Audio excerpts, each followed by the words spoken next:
guys, ito sa Kapulong malapit sa Iglesia ni Cristo.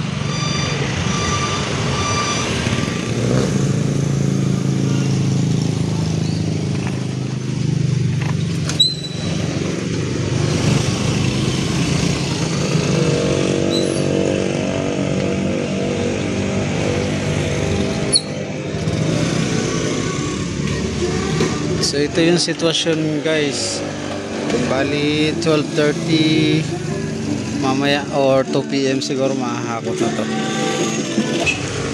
Yung transition kasi ni Yorme mamaya mga 12 noon, no? So yun, mag-uumpisa ng hakot ng clearing mamaya is 2 PM. So ito, grabe yung basura na iniwan. Lunes, June 30. So ayan, nandito tayo sa Road 10. Ayan, paglagpas lang ito ng Moriones, at ito yung mga basura na tambak dito.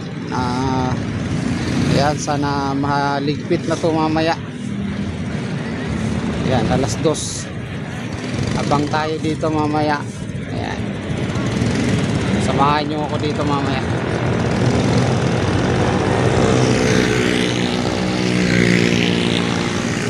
Diretso tayo, titingnan din natin sa may hanggang sa may Kapulong. So double check natin mamaya.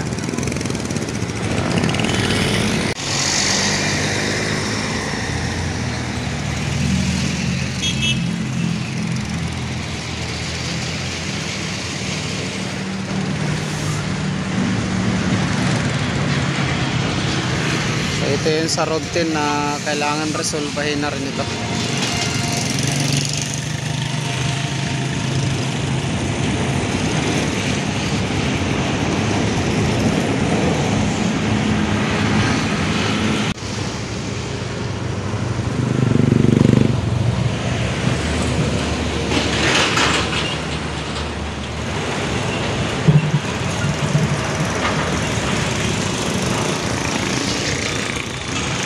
Ayan, diretsuhin natin to.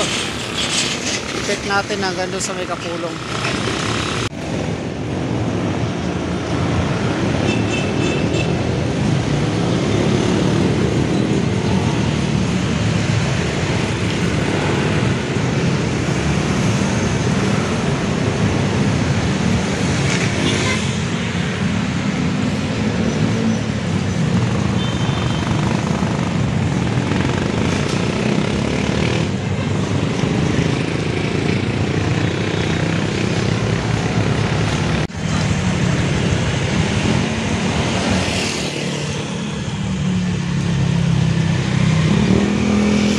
Dito sa Kapulong guys, malapit na sa may Iglesia ni Cristo.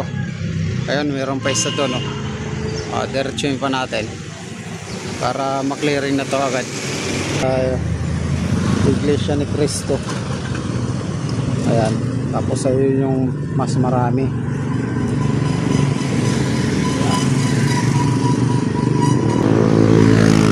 Ayan, mas marami, halos isang truck mahigit.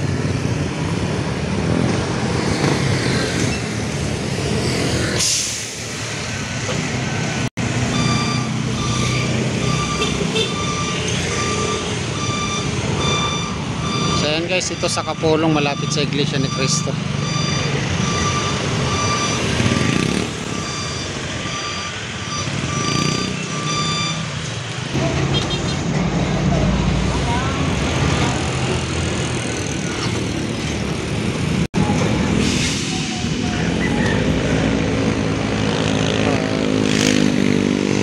Sinalaula na talaga to.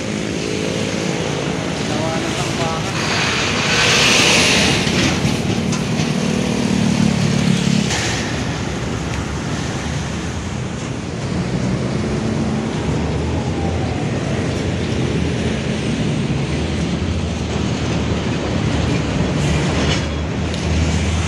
Road 10, lilinisin nga ito. Napakalawak nitong lilinisin sa Road 10.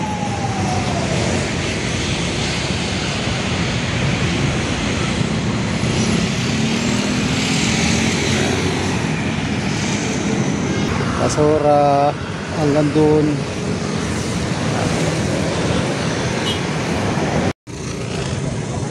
Ito. harapan ng Rosauro Almario Elementary School. Grabe, tinambakan pa rin ng basura. Pinawawa naman nila to dito, harap ng Rosauro Elementary School. Yan,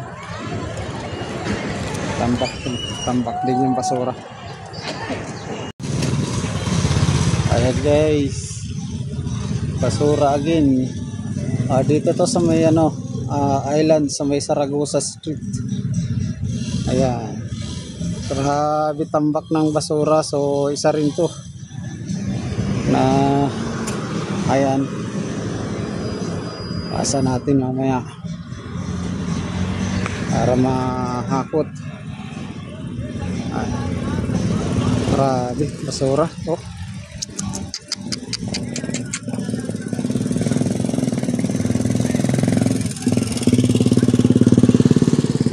Kaya pala malinis dito sa kabilang side guys, kasi ayun yung basura. Ayan,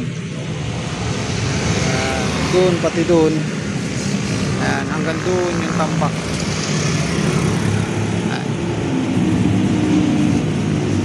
Road 10.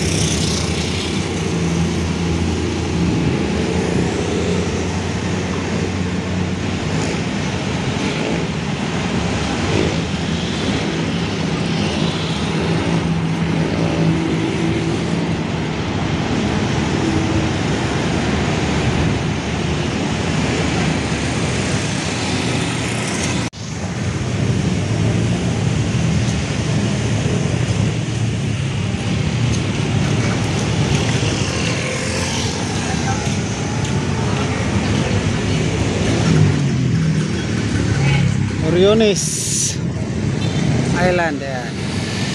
Dito sa may ayan, Oriones Gate.